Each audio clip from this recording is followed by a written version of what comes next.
저는 재작년에 결혼해서 이제 결혼 생활 2년 차인 29살의 여자입니다. 우리 부부 사이에 아이는 아직 없고 남편과 둘이서 맞벌이를 하며 살고 있어요. 연애할 때도 그렇고 결혼하고 지금까지 남편과 크게 싸운 적 없이 잘 지내는 중입니다.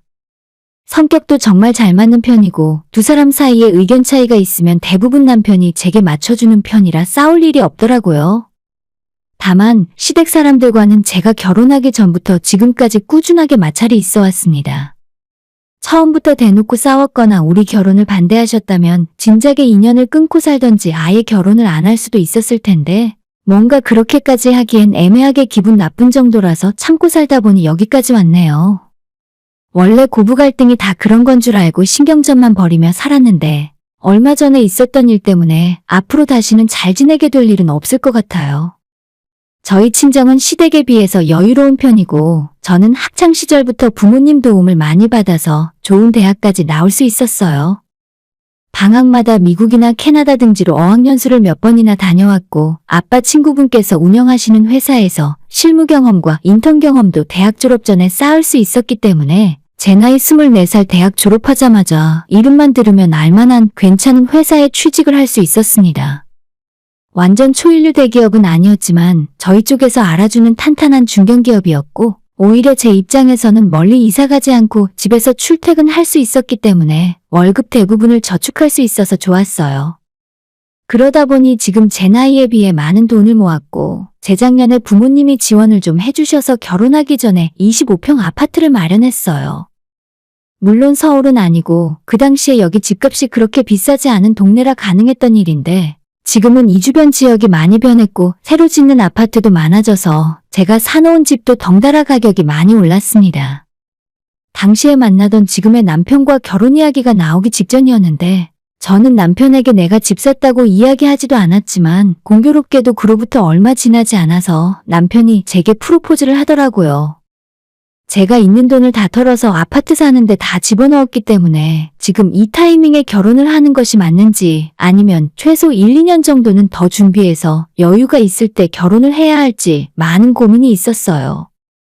그래도 남자친구의 적극적인 설득과 우리 부모님마저도 어차피 신혼집까지 장만했는데 지금 결혼하는 것도 나쁘지 않겠다고 말씀을 해주셔서 저도 어렵사리 결심을 하고 결혼을 진행하기로 마음먹었습니다.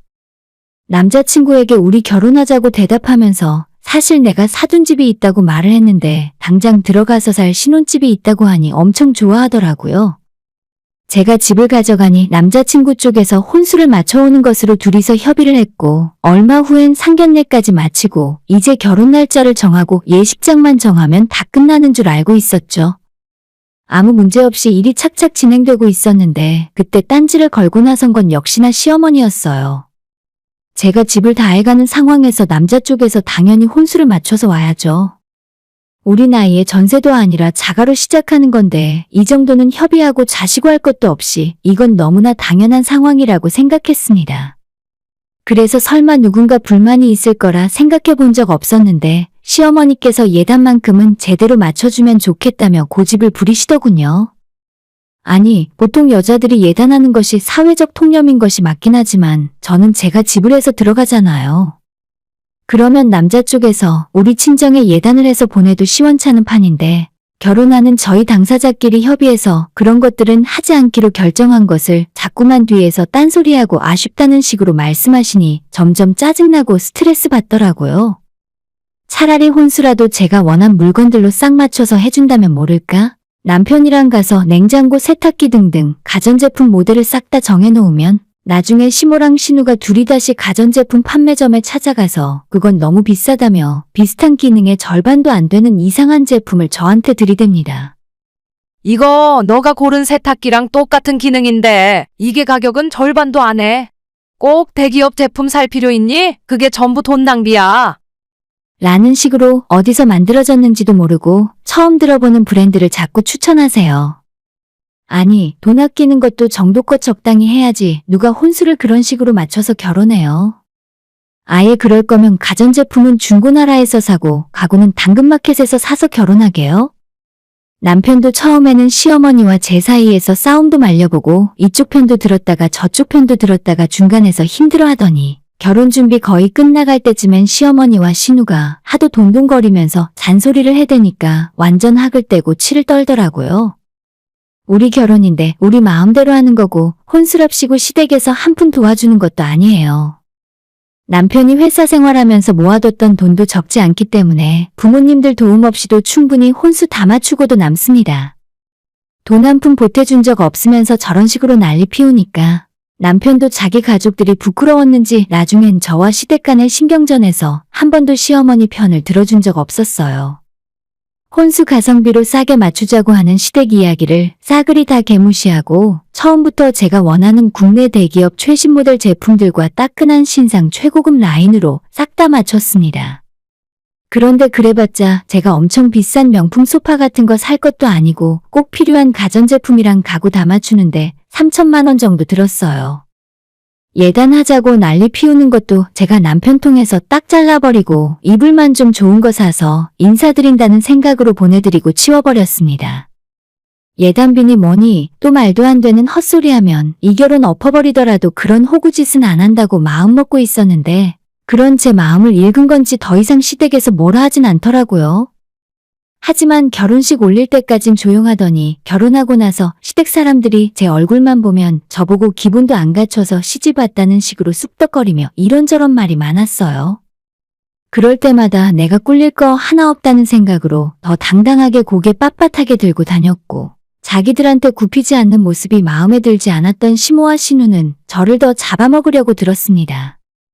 기본적으로 결혼 이후에 시댁 사람들과 잘 만나지 않았지만 어쩌다 한번 얼굴을 보면 너 요즘도 우리 아들 쥐잡듯이 하니? 너가 집해왔다고 해서 네 신랑 기를 죽이면 그게 다 나중에 너한테 돌아오는 거야. 내가 하는 말 명심하고 겸손하게 살아. 라고 하면서 대놓고 불편한 기색을 보이더라고요.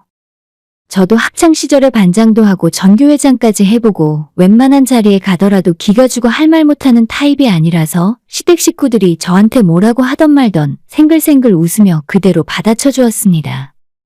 남편이 오히려 먼저 집안 식구들끼리 분쟁을 피하려고 명절같이 어쩔 수 없는 날 빼고는 시댁에 자기 혼자 가겠다고 하는데 저는 심심하고 몸이 근질근질하면 일부러 시댁 찾아가서 눈앞에 알짱거리고 속을 뒤집고 돌아왔어요. 사실 이제 와서 보니 어머님은 그냥 평범하게 마음씨 나쁜 전형적인 대한민국의 시어머니인데 진짜 더 커다란 문제는 뒤에서 시어머니를 조종하고 있는 개념 없는 시누이입니다. 신우는 남편보다 5살이 어리고 저랑은 겨우 2살 차이 나는데 지금까지 멀쩡하게 회사를 다녀본 적이 없습니다. 남편한테 전해 듣기론 고등학교 졸업하고 반년 정도 보험회사 들어가서 식구들이나 친척들한테 비싼 보험을 팔다가 주변 사람들한테 엄청 욕을 먹고 다녔고 그 뒤로는 다단계에 한번 빠져서 어머님과 둘이 함께 집안 돈 몇천만 원을 순식간에 날렸다고 해요. 지금은 카페 창업 준비한답시고 커피 만드는 법도 배우러 다니고 디저트 만드는 학원도 다니고 있는데 어차피 가게 차릴 돈도 없어서 입으로만 떠들고 다니는 것과 마찬가지죠. 이렇게 시간 낭비를 하는 동안 신우의 용돈이나 학원 다니는 비용 등은 아직도 시아버지가 전부 내주고 있습니다. 예전에 그런 한심한 모습을 보다 못한 남편이 신우에게 적어도 너가 쓰는 용돈 정도는 알바라도 해서 너가 벌어 쓰라고 했다가 어머님과 신우의 합동 공격을 받고 정신 못 차릴 정도로 당한 적도 있어요. 너가 명색이 오빠가 되어서 동생한테 용돈은 못 줄 망정 무슨 말을 그런 식으로 하고 그러냐? 시아버지는 정말 멀쩡한 분이신데 왜 시모랑 신우만 저 모양인 건지 모르겠어요. 진짜 두 사람만 없으면 집안에 아무런 문제도 없고 사건 사고가 일어날 일이 없습니다. 지금까지 신우가 한 일 중에 제대로 돈 벌어온 건 하나도 없고 시모랑 같이 다단계 하면서 까먹은 돈만 거의 고급 승용차 한 대 가격 가까이 된다 하더라고요. 처음에 남편한테 그 이야기 듣고 정말 깜짝 놀랐어요. 저한테는 1,000원짜리 한 장 쓰는 것도 아까워하셔서 아직 시부모님한테 밥 한 번 얻어먹은 적도 없는데 그래도 딸이랍시고 밖에서 사고치고 돌아다니면 빚까지 다 갚아주는구나 싶었습니다. 거기서 끝나는 것도 아니고 우리 결혼하기 전에 신우가 남편에게서 30만 원, 50만 원씩 빌려간 돈도 적지 않게 있는데 남편 말로는 지금까지 단 한 번도 신우가 돈 갚은 적이 없고 빌려준 돈 다 합치면 500만 원은 그냥 넘어간다 합니다. 진짜 집안의 골칫덩어리도 저런 골치가 없습니다. 그 이야기 듣고 당장 가서 그 돈을 받아오라 하고 싶었지만 직장도 없는데 어떻게 돈을 갚겠어요? 그냥 결혼 전에 있던 일이니 잊어버리고 없는 돈이라 생각하자고 했고 대신 앞으론 절대 신우에게 돈 빌려주지 말라고 신신당부를 했습니다. 우리 결혼하고 나서는 제가 한 달에 용돈으로 30만 원씩 주는 것이 남편이 쓸 수 있는 돈의 전부라서 이젠 빌려주고 싶어도 빌려줄 돈도 없을 거예요. 여기까지만 들어도 우리 신우가 보통 인물은 아니구나 감이 오지 않습니까? 저도 결혼 이후 남편에게 신우 이야기를 들었더니 절대 저 인간이랑 엮이지 말아야겠다. 적당하게 선을 긋고 멀리 떨어져서 지내는 것이 좋겠다고 생각했어요. 결혼 준비하면서는 저를 못 잡아먹어 안달이었는데 결혼하고 석 달 정도 지났을 때 신우가 자기 오빠에게는 절대 이야기하지 말라면서 저를 따로 불러내더라고요. 대충 나한테 어떤 이야기를 할지 감은 왔지만 설마 지가 나를 얼마나 봤다고 그런 말을 꺼낼 수가 있겠나 싶은 생각이었죠. 나를 정말 잘못 봤구나 싶어 속으로 코웃음을 치면서 약속 장소에 나갔는데 아니나 다를까 인사도 생략하고 바로 본론부터 꺼냈습니다. 언니, 여기에요, 여기. 언니네 집에 돈 많죠? 언니 그 나이에 벌써 집도 있고 돈도 따로 많이 모아놨잖아요. 나 이번에 친구랑 카페 하나 오픈하려고 준비하고 있는데 돈이 좀 모자라요. 앞으로 길게 보고 투자하는 셈 치고 나한테 딱 2천만 빌려줘요. 내 앞에서 눈을 똑바로 쳐다보면서 생글생글 웃으며 이야기하더라고요. 사람의 탈을 쓰고 어떻게 이렇게도 뻔뻔할 수 있나 솔직히 적잖이 충격받았습니다. 제가 신혼 초부터 꿀릴 거 하나 없었기 때문에 시댁에서도 고개 빳빳하게 세우고 다녔는데 그런 나를 얼마나 우습게 봤으면 대놓고 불러내서 돈 빌려달란 소리를 할 수 있나 싶었어요. 2천만 원이면 사회초년생 1년치 연봉이랑 맞먹는 큰돈이잖아요. 그런 돈 빌려달라는 사람치고 어쩌면 미안한 기색도 하나 없고 얼굴 표정 자체도 뻔뻔한 건지. 어차피 애초에 돈 빌려줄 생각 눈꼽만큼도 없었지만 오만정이 다 떨어져서 이 자리를 빨리 피해 집에 가고 싶었어요. 2천만 원이요? 미안해서 어쩌죠? 저희 결혼할 때 돈을 다 써서 저도 여윳돈 가진 게 하나도 없네요. 돈 다 써서 이제 막 결혼했는데 제가 무슨 돈이 있겠어요? 라고 대답했더니 신우는 제 반응이 자기 생각과 달랐는지 잠깐 고민하는 척을 하다가 그럼 언니네 부모님은 돈 가진 것 좀 없어요? 나 가게 오픈하면 금방 벌어서 갚을 수 있는데? 친구랑 3천씩 투자해서 가게 차릴 건데 진짜 금방 돈 갚을 수 있어요? 진짜 철이 없다고 해야 하나 개념 자체가 없다고 해야 하나. 가만히 놔뒀다간 이 인간이 온 집안에 큰 화를 불러일으킬 재앙인 것 같습니다. 우리 부모님이 돈이 어디 있냐고, 만약 있더라도 아가씨를 대체 언제 봤다고 돈을 빌려주시겠냐, 이상한 생각하지 말고 다른 사람을 알아보라고 대답했습니다. 그리고 대충 바쁜 일이 있다는 핑계로 먼저 일어나서 집으로 도망쳐 들어왔어요. 이대로 있다가는 신우가 스스로 감당도 못할 대형 사고를 치겠구나 싶어서 남편에게 방금 신우 만나고 왔다고 사실대로 이야기하고 앞으로 절대 당신 신우나 시부모들이 돈 빌려달라고 하면 절대 주면 안 된다고, 만약 내 허락 없이 한 푼이라도 돈을 빌려줬다가는 바로 우리 결혼은 끝이라고 이야기했죠. 남편에게는 딱 제가 용돈 넣어주는 체크카드 하나만 지갑에 넣어주고 나머지 모든 돈 관리는 제가 하고 있는 상황이었습니다. 남편도 신우 이야기를 듣더니 화도 나고 부끄럽기도 해서 앞으로 무조건 우리 부부 돈 관리는 전부 제가 맡아서 하라고 말을 했습니다. 결혼하자마자 남편의 돈줄을 싹 뺏어버린 것이 천만다행이다 싶었던 이유가 그로부터 며칠 뒤에 신우가 또다시 제게 전화를 하더니 언니가 우리 오빠 월급까지 싹 다 관리해요? 라고 물어보더라고요. 제가 돈을 안 빌려준다고 하니 당연히 신우는 자기 오빠한테 전화해서 돈 좀 빌려달라고 물어봤겠죠. 남편은 제가 미리 교육한 대로 자기는 정해진 용돈 받고 쓰고 모든 돈은 저한테 맡겨서 관리하고 있으니까 한 푼도 못 빌려준다고 대답했을 거고요. 신우는 오빠 월급이 얼만데 어떻게 고작 용돈 30만 원 주고 나머지를 다 뺏어갈 수 있냐고 따지고 화를 냈습니다. 결혼한 남의 부부가 돈 관리를 어떻게 하건 말건 그걸 왜 신우가 나한테 뭐라고 하는지 어이가 없었습니다. 그리고 저도 똑같이 한 달 용돈 안에서 쓰고 생활비 빼고 나머지는 전부 적금 넣고 있는 중이라고 대답했어요. 아, 됐고요. 그런 건 제가 알 바 아니잖아요. 방금 오빠한테 이야기 다 됐으니까 당장 제 통장으로 일단 100만 원만 보내주세요. 난 그런 거 모르겠고 남편 한 달 용돈 30만 원 주고 있으니까 100만 원이 필요하면 아가씨 오빠가 무려 3달 넘게 용돈 하나도 안 쓰고 모아야 할 거라고 이야기했죠. 그랬더니 전화기 너머로 잔뜩 화가 나서 뭐라고 떠들길래 우리 집 돈 관리는 전부 제가 하고 있으니까 앞으로 괜히 오빠한테 전화해서 돈 이야기 하지 말고 나한테 직접 말하라고 했죠. 하지만 내가 아가씨한테 돈 빌려줄 일은 평생 없을 것 같다 이야기하고 전화를 끊었습니다. 제가 생각해도 조금 매몰차게 이야기한 것 아닌가 싶었지만 이 정도로 안 하면 말귀도 못 알아듣고 평생 제 남편 돈을 자기 쌈짓돈처럼 꺼냈을 것 같아서 버릇을 고쳐놔야겠다 싶었죠. 신우랑 전화 끊고 그날 저녁 퇴근하고 있었는데 이번엔 신우가 아닌 시어머니가 제게 전화를 해왔습니다. 전화를 받자마자 잔뜩 화가 난 목소리로 집안의 돈 문제는 가장이 맡아서 해야지. 왜 그걸 전부 너가 맘대로 하고 있어? 라고 말씀을 하시길래 어머님이 당신 입으로 말씀하시는 가장이 바로 저라고 대답했어요. 어머님은 너가 왜 가장이냐고 가장이 뭔지 배우지도 않았냐고 하길래 남편보다 제가 돈도 더 많이 벌고요. 집도 제 집이고 가진 재산 자체가 제가 더 많아요. 이런 상황에서 가장은 당연히 남편이 아니라 저죠. 어머님 말씀대로라면 우리 집안 돈 문제는 가장인 제가 하고 있으니까 전혀 걱정 안 하셔도 될 것 같아요. 라고 대답했는데 그때부터 시어머니 뚜껑이 완전 열렸는지 건방지게 시어머니 말에 말대답한다고 싸가지가 없네. 너는 집에서 부모한테 뭘 배우고 왔냐면서 인신공격을 하셨습니다.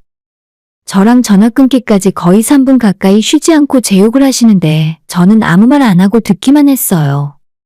어머님이 화내고 잔소리하면 제가 벌벌 떨고 죄송하다 싹싹 빌어야 직성이 풀리실 텐데 저도 성격이 더러워서 도저히 어머님 원하는 대로는 못하겠더라고요. 제가 뭐 잘못한 것이 있어야 어머님께 사과를 하죠.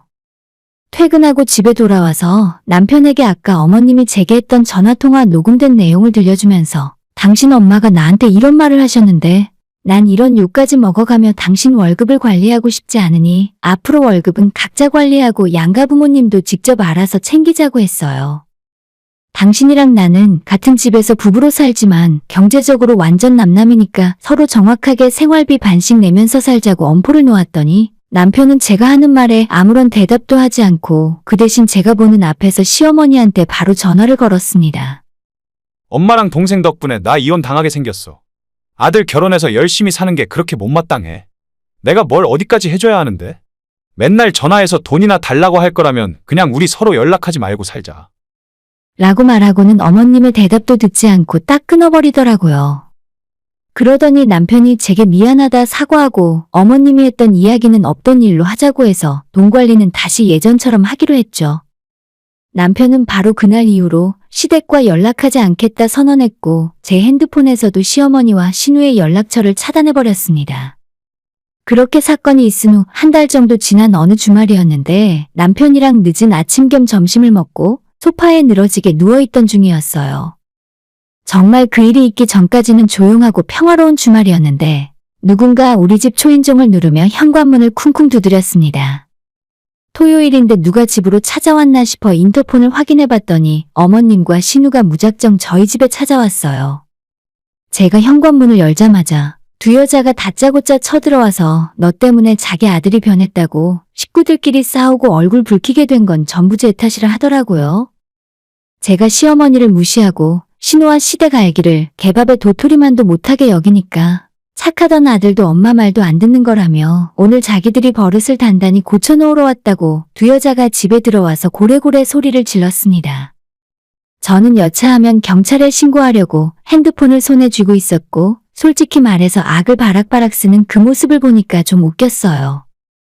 처음에 남편이 중간에서 어머님과 여동생을 말려보다가 도저히 안 되겠던지 화를 내고 두 사람과 소리 지르며 대판 크게 싸웠습니다. 버릇 없는 건 새언니한테 그렇게 함부로 이야기하는 너가 버릇이 없는 거야. 엄마도 진짜 그러지 마. 자꾸 얘 말 들어주니까 점점 더 심해지잖아. 너가 카페를 한다고? 너 기술이나 제대로 배웠어? 괜히 헛바람 들어서 말도 안 되는 소리 하지 말고 나가서 일이나 해. 너가 돈 벌어서 아빠한테 빌린 돈부터 먼저 갚아. 남편이 신우한테 화를 내자 어머님은 왜 여동생에게 그런 식으로 막말을 하냐고 하다가 결국 제게 한다는 소리가 애초에 너가 돈을 빌려줬으면 이런 일이 생기지 않았다고 전부 제가 문제라고 또 이야기를 하네요. 그 말에 저 대신 남편이 나서서 저번에 자기가 알아듣게 말씀드리지 않았냐고 엄마랑 동생 때문에 자기는 얼마 못 가 이혼당하고 이 집에서 쫓겨날 것 같다고 말했어요. 제발 우리 좀 가만 놔둬. 나한테 돈 맡겨놓은 것도 아니잖아. 그냥 우리끼리 조용히 살겠다는데 왜 맨날 이렇게 못 살게 구는 거야? 아들 진짜 이혼하고 정신 나가는 꼴 보고 싶어서 그래? 남편이 거의 울 것처럼 호소했지만 두 모녀의 귀에는 들리지 않았나 봐요. 신우는 저보고 집안에 늙은 여우가 들어와서 콩가루 집안이 됐다며 저만 나가면 다시 예전처럼 화목하게 살 수 있다고 하네요. 남편이 그 말을 듣고 자기 동생 뺨까지 때렸고 어머님과 신우를 힘으로 집에서 내쫓았어요. 그리고 다신 여기에 찾아오지 말라고 했습니다. 그 정도로도 도저히 분이 안 풀렸는지 집에 돌아가는 신우에게 남편이 또 전화해서 야, 내가 너한테 지금까지 빌려준 돈 전부 기록하고 있으니까 한 푼도 빠짐없이 다 갚아. 그 돈 다 갚기 전까지는 나한테 연락하지도 말고 집에 찾아오지도 마. 저는 처음부터 끝까지 세 사람 싸우는 거 구경만 하다 끝이 났고 남편이 앞에서 저 대신 싸워준 덕분에 화낼 일도 없고 앞으로 시댁 방문할 일도 돈 보내줄 일도 완전 사라졌어요. 시댁 식구들이랑 그렇게 싸운 게 작년 가을쯤이었는데 아직까지도 남편이랑 시댁 사람들이랑 화해 안 하고 서로 연락도 안 하고 지내는 중입니다. 지난 설날에도 시댁 대신 남편이랑 친정에 가서 보냈고 아마 앞으로도 한동안 시댁 사람들과는 얼굴 볼 일이 없을 것 같아요. 저야 이런 상황이 나쁠 거 하나 없고 차라리 잘 됐다 싶어요. 만약에 남편이 중간에서 처신을 똑바로 못하고 시모나 신우한테 쩔쩔매는 모습을 보였다면 아마 이 결혼 생활이 진작에 끝나지 않았을까요? 부모 자식 혈육 간의 연을 끊는 것이 쉬운 일은 절대 아니지만 제가 봤을 때 어머님과 신우이라면 조만간 집안을 완전히 거덜내고도 남습니다. 모로보나 남편은 자기 식구들이 아니라 제 옆에 딱 붙어 있는 것이 본인 인생으로 봐도 훨씬 나을 거예요. 오늘의 사연은 여기까지입니다. 구독과 좋아요, 알람 설정 부탁드려요. 다들 행복하시고 좋은 하루 되세요.